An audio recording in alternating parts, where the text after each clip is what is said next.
Service. Radyo Pilipinas. Radyo Publiko ng Bagong Pilipinas para sa Bagong Pilipino.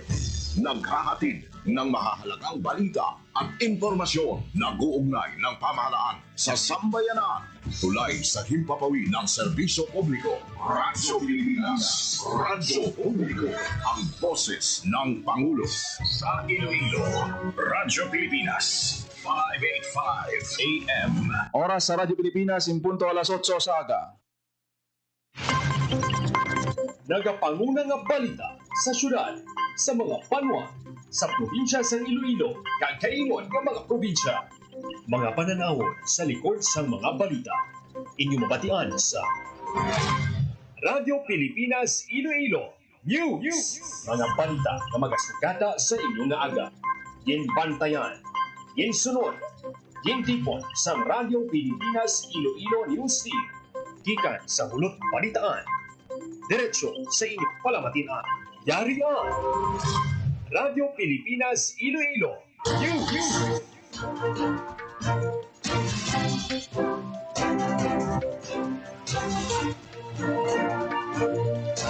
Ayong aga Pilipinas, good morning Western Visayas. Welcome sa Radyo Pilipinas News subong adlaw sa Miyerkules, Agosto 13, tuig 2025. Ako ang inyong tagbalita, Junel Baclay. Nagkaroon sa aton mga mainit nga pangulong dinala.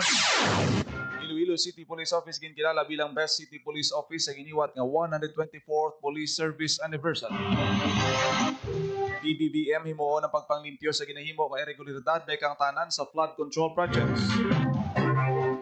Mayor Trenya suportado si Presidente Marcos sa ginaduso nga investigasyon sa top 15 contractors nga may ginauyatan ng government projects, partikular ang flood control project. BMW NIR nagpanagtag sang 500,000 pesos nga livelihood assistance nga nagiwat sang financial awareness seminar sa Small Business Management Training sa mga distressed OFW. Bar Examination Coordinating Committee gintukod para masiguro nga matawhay kag malinong ang pagpatigayon sang 2025 bar exam sa CPU sa maabot nga Setyembre. Sobra 162 million pesos nga assistance na palabot sa mga napektuhan sa paglupok sang bulkan Canlaon sa Negros Occidental. Kag isa ka estudyante sa Pasig City nakakuha sang gold kag bronze medals sa 8th Heroes World Taekwondo International Championship sa Thailand.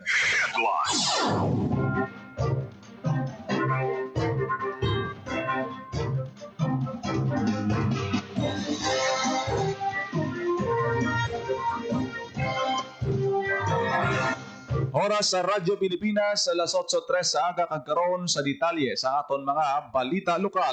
Pilipinas. Radyo Pilipinas News.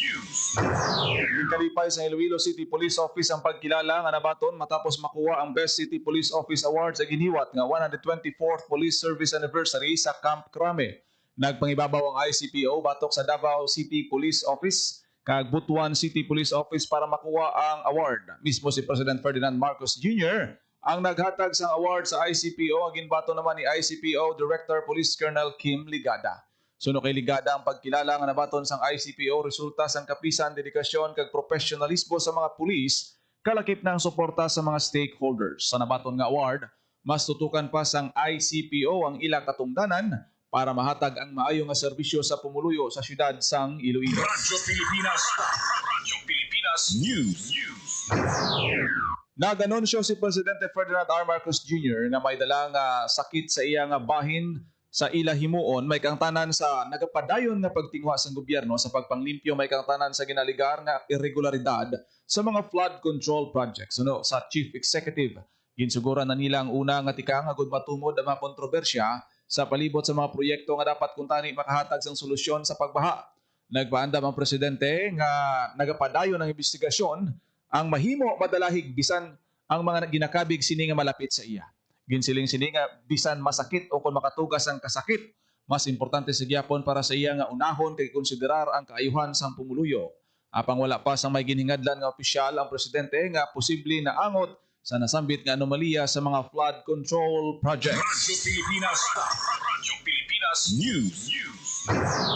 Mayor Raisa Treñas, suportado si Presidente Marcos sa ginaduso nga investigasyon sa top 15 contractors nga may ginauyatan nga government projects, partikular ang flood control project. Radyo Pilipinas. Radyo Pilipinas. Sa detalye sang balita, pinasuportahan ni Iloilo City Mayor Raisa Treñas ang pagpaimbestiga ni Presidente Ferdinand R. Marcos Jr. sa top 15 ng mga kontraktor sa pungsod nga nagamanage sa mga flood control projects. Sa statement ni Mayor Treñas, ginhambal sini duwa sa top 5 kontraktor sa ginpangalanan sang Presidente ang may ginahimo nga flood control project sa syudad sang Iloilo sa idalom sang Iloilo City District Engineering Office na ginalakipan sang St. Timothy Construction Corporation kag Alpha and Omega General Contractor and Development Corporation.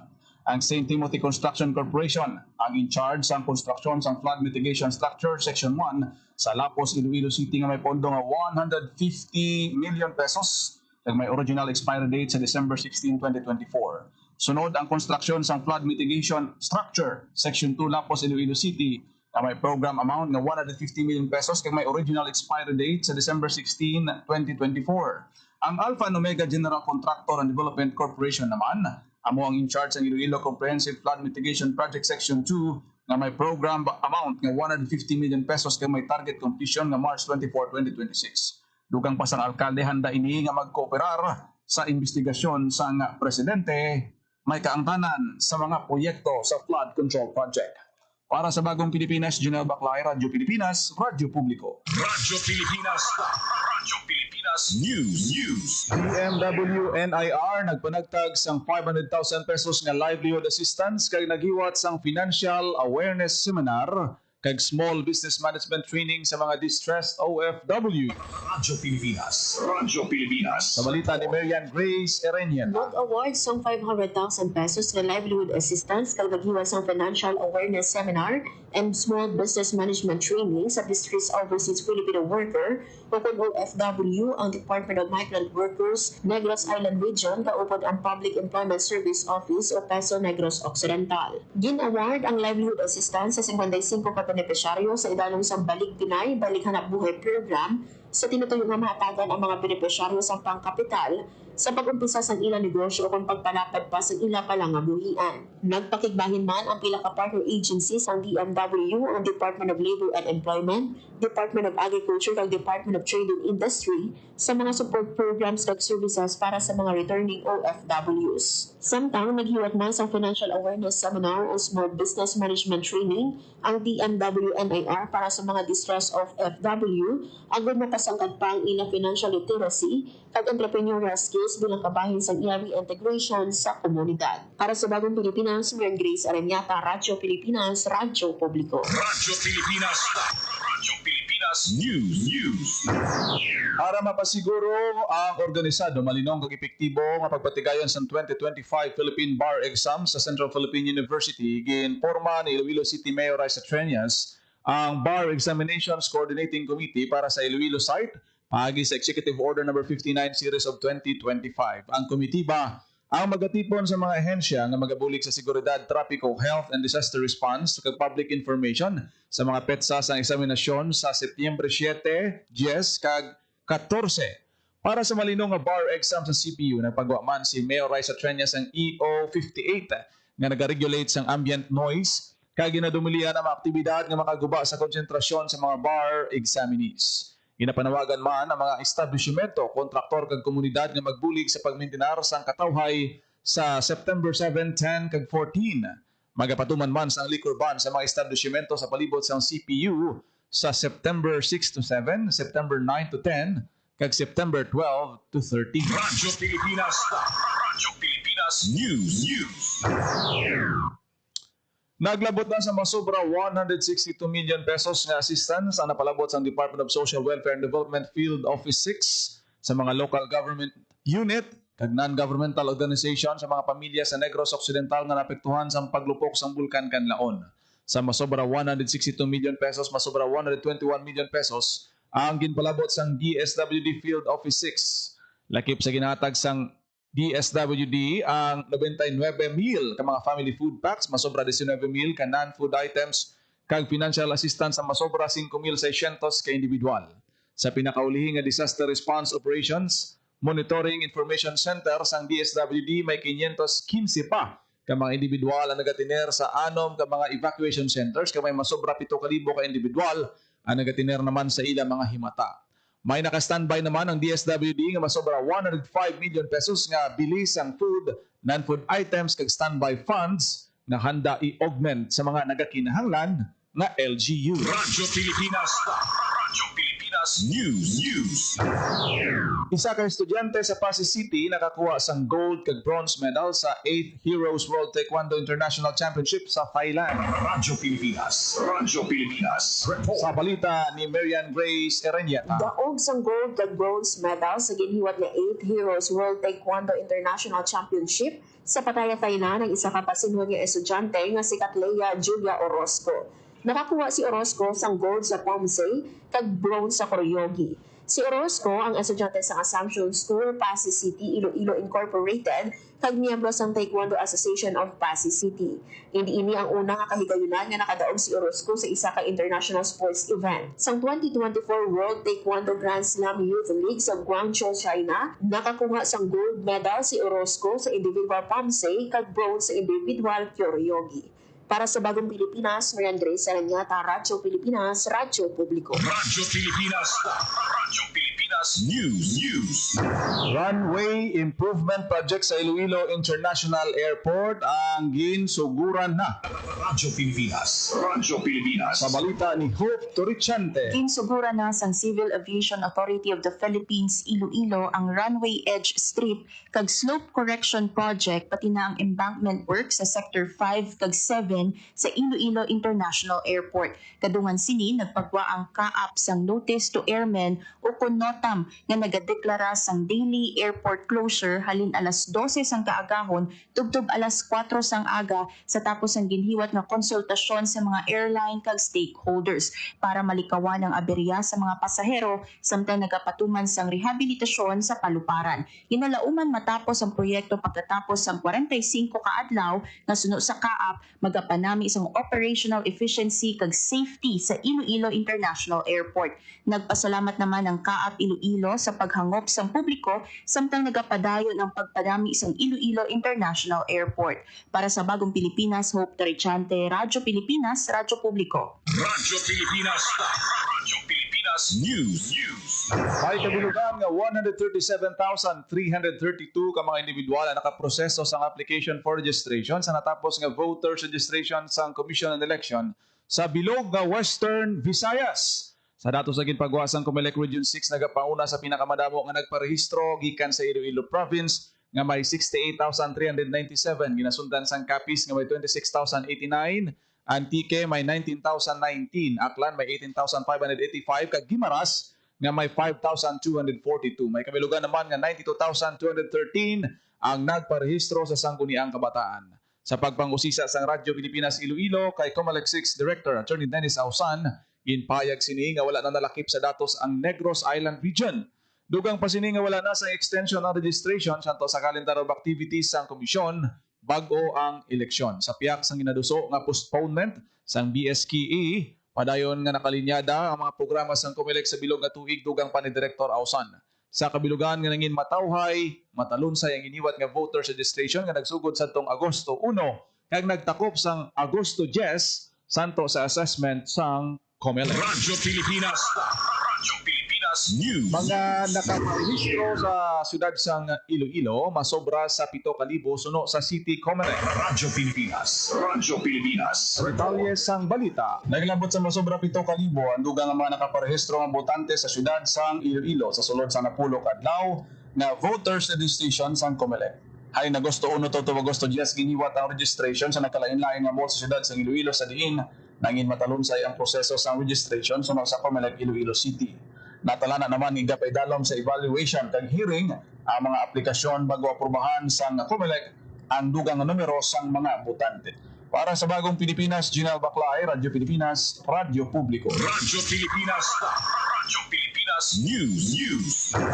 Aklan Provincial Health Office nagatanyag sang libre nga chest x-ray. Radyo Pilipinas. Radyo Pilipinas. Detalye sang balita. Nagtatanyag sang libre nga chest x-ray ang Aklan Provincial Government pinaagi sa Provincial Health Office sa pila ka mga banwa. Nakaschedule ang libre nga chest x-ray sang Martes, Agosto 12 sa Mayor Teodoro F. Calizo Senior Memorial Civic Center sa Balete. Sa Agosto 13, may schedule sa Tangalan Sports and Cultural Center. Sa Agosto 14, sa Langin Banwa East Covered Court sa Numancia. Kag sa Agosto 15, sa Numancia Sports and Cultural Complex. Una na nga ginihuwat ang libre nga chest x-ray sa Batan Sports Complex sa poblasyon sa Batan sang Agosto 11. Pwede makapa-x-ray ang 15 anyos pataas, ilabi na ang may ubo, gulpi nga pagniwang, pagpalanakit sa likod, kag wala gana sang pagkaon. Sa 14 anyos panaog, pwede gihapon makapa-chest x-ray kung may upudo ko nakahalubilo sa may sakit nga TB. Pahayag sang PHO nga pinaagi sa chest x-ray, madetect gilayon ang posible tuberculosis kag ibang pa nga problema sa baga,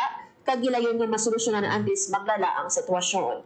Ang aktibidad, ang partnership sa tunga sang Aklan PHO, Department of Health Western Visayas Center for Health Development, kag Philippine Business for Social Progress. Para sa Bagong Pilipinas, Marian Grace Aranyata, Radyo Pilipinas, Radyo Publiko. Radyo Pilipinas. Radyo Pilipinas News. Mga mangingisda sa Southern Iloilo nakabenepisyo sa bagong aggregating devices. Radyo Pilipinas. Radyo Pilipinas. Detalye sang balita. Ginalauman nga magadamo pang mahulik nga isda sa mga mangingisda sa Southern Iloilo sa tapos ipanagtag sa Iloilo Provincial Government ang mga materyales sa napuno kapayaws o fish aggregating devices. Lakip sa mga gindaho nga bulig ang 5 ka unit sa Banwa sang Tignawan, 4 sa Gimbal, kag isa sa San Joaquin sa diin ang materyales ginalakipan sang 400 ka kawayan, 68 ka rolyo sang plastic binder, 34 ka rolyo sang PE rope, kag iban pa nga mga kinanglanon para sa fabrication kag deployment.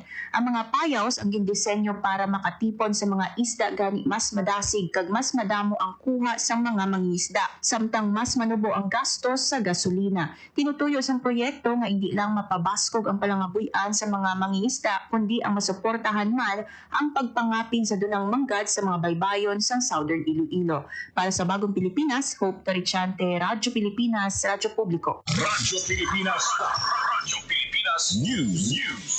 Masobra 1.1 million pesos nga balor sang indemnity check ginpanagtag sang PCIC 6 sa mga mangunguma sa Hinubaan, Negros Occidental. Radyo Pilipinas. Radyo Sa Pilipinas. balita ni JP Herbas. Nagpanagtag sa masobra 1.17 billion pesos kabalor sa indemnity check ang Philippine Crop Insurance Corporation upon PCIC Western Visayas sa Hinubaan. Hindi ang nakabulig sa 376 ka mga manghumas sa Banwa. Sunod sa Department of Agriculture Negros Island Region, ang mga tagbaton, mga manghumas sa humay kag mais na apektadong produksyon bangod sa peste kag pamanatian. Ang pagparagtag gintorohan na Insurance Underwriter Dan Adriel Baldove kag Admin Assistant Mark John Fuentenegra. Para sa Bagong Pilipinas, JP Harbas, Radyo Pilipinas, Radyo Publiko. Radyo Pilipinas. Radyo Pilipinas News. Feasibility study sa ginaduso nga Metro Iloilo Integrated Transport System na talana nga pagasuguran. Radyo Pilipinas. Radyo Pilipinas. Report. Sa detalye sang balita, ginabiyabi ni Iloilo City Mayor Raisa Treñas sang Stefan Icoland sang Swedfund International kag Alexander Cochrane sang Swico Group sa ila courtesy visit sa opisina sang alkalde sa diin nila ginistoryahan ang feasibility study para sa ginaduso nga Metro Iloilo Integrated Transport System.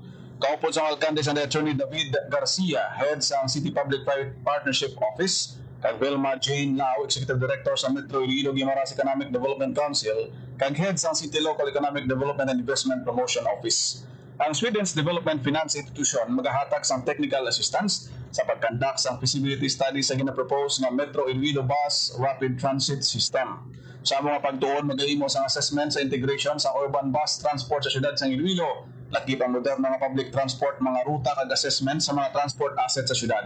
Yara sa 6 million Swedish krona o kung 33 million pesos ang pondo sa pagtuon nga magalawig sang 8 ka bulan sa Iloilo City sa diin sakopan sang study ang Banwa sang Pavia, Santa Barbara, Cabatuan, Liganes, Oton kag San Miguel. Para sa Bagong Pilipinas, Junel Baclay, Radyo Pilipinas, Radyo Publiko. Radyo Pilipinas. Radyo Pilipinas News. Gintagaan pagkilala si Bacolod City Police Office Director Police Colonel Jureste Coronica bilang Best Senior Police Commissioned Officer in Administration sa Police Regional Office 6 Negros Island Region. Ang pagkilala ginatag sa opisyal may kantanan sa 124th Police Service Anniversary sa Philippine National Police. Ang kahiwatan ginpangunahan ni PRO NIR Director Brigadier General Arnold Tomas. Ibay, kaupod ang Regional Command Group and Staff. Magluwas kay Coronica, gintagaan man pagkilala ang mga outstanding police officers kag unit sa NIR nga nagpakita sang kapisan kag dedikasyon sa katungdanan. Nagapasalamat si Coronica sa award nga nabaton kag ang pagkilala bunga sang pagbinuligay sang kapulisan sang BCPO agod mahatag ang maayong nga kalidad sang serbisyo sa pumuluyo sa Bacolod City. Radyo Pilipinas. Radyo Pilipinas News. Sa iban pang balita, naghiwat ang Department of Trade and Industry Iloilo sang Seminar on Ethics of Franchising sa katuyuan nga maduso ang values-driven nga pagnegosyo. Ang aktibidad gintambungan sa mga entrepreneurs, franchisers, kag mga luyag mangin franchisee. Sila ang gintudluan sa kung paano ang ethical principles para nga makapapag-on sang pagnegosyo. Sa iya nga nangin mensahe ginatagan punto ni Director Maria Dinda Tamayo nga ang franchising hindi lang pag-duplicate sang brand kundi isa ka pagtukod sang relasyon nga nasandig sa pagsalig, transparency kag mutual respect. Samtang sunod naman kay Ken Lirona, founder kag president sang Cornelius Magnet Engagement and Consulting OPC, ang honesty, accountability kag shared responsibility nagaserbe nga ingrediente sa madinalag-on nga franchise operation. Radyo Pilipinas. Radyo Pilipinas News.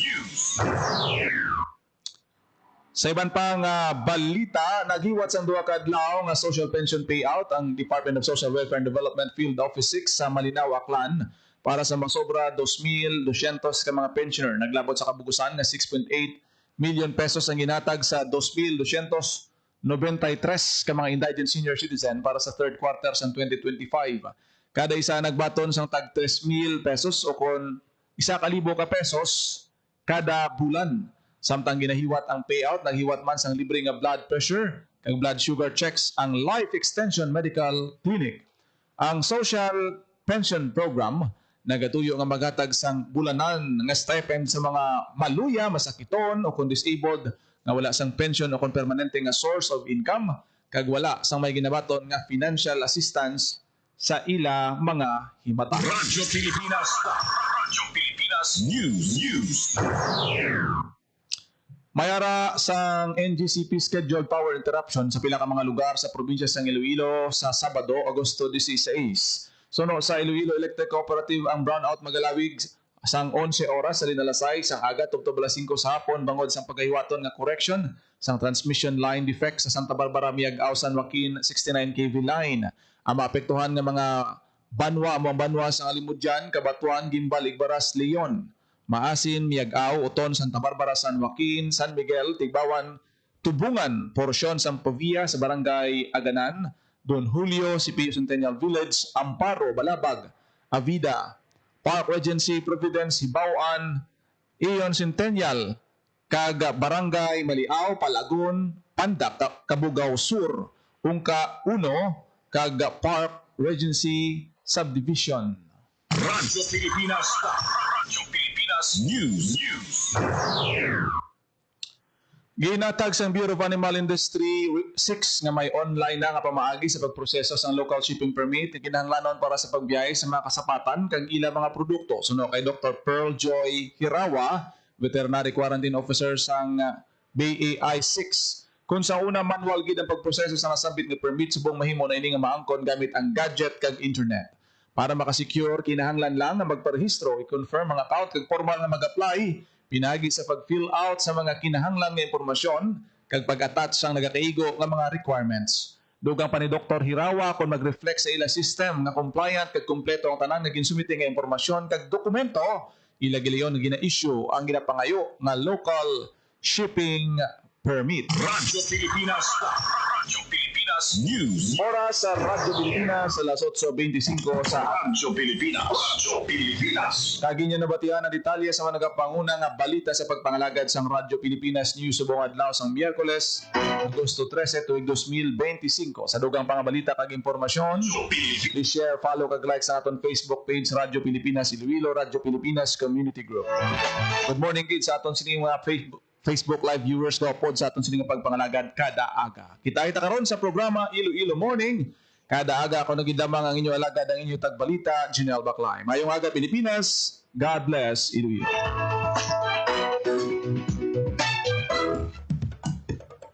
Ito ang Presidential Broadcast Service. Radyo Pilipinas. Radyo Publiko ng Bagong Pilipinas para sa Bagong Pilipino. Naghahatid ng mahahalagang balita at impormasyon na guugnay ng pamahalaan sa sambayanan. Tulay sa himpapawid ng serbisyo publiko. Radyo Pilipinas. Radyo Publiko. Ang boses ng Pangulo. Sa Iloilo, Radyo Pilipinas. 585 AM.